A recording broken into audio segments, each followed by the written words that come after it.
In today's video, I'm going to teach you how to create a sales receipt in QuickBooks Online. Whether you're a small business owner or managing financial records for another entity, understanding this process can save you time and ensure accuracy in your bookkeeping. Let's get started and simplify this task together. First, you'll want to head over to QuickBooks Online. Once you're there, find and click on the Sign In button. It's usually located at the top right corner of the homepage. After clicking Sign In, you'll need to choose QuickBooks Online from the available options. This ensures that you're accessing the correct version of the software you need for this task. Next, it's time to enter your login details. Type in your credentials, which include your user ID and password, then hit the Continue button. This will securely log you into your QuickBooks Online environment. If you experience any issues logging in, make sure there are no typos and double check your internet connection. Once you're successfully logged in, look towards the upper left section of the screen for the New button. Click on it to reveal a drop-down menu of options. From this menu, select Sales Receipt. This choice will open up a new sales receipt form for you to fill out. With the sales receipt form open, the first field to complete is the customer section.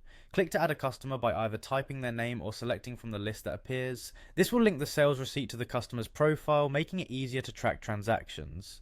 Continue by entering the sales receipt date.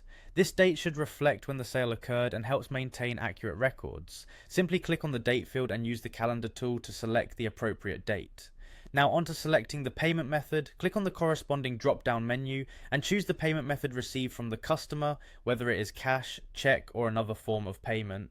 This step is crucial for tracking how payments were received. In the reference number field, add any relevant information that correlates with this transaction, such as a check number or another identifier. This is especially useful for tracking and reconciliation purposes.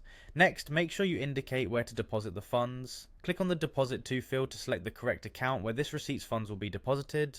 Afterward, you'll need to specify the product or service being purchased. Click to add the product or service, and if needed, you can choose from an existing list or manually enter the details.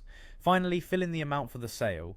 Ensure accuracy here to prevent any discrepancies in your financial records.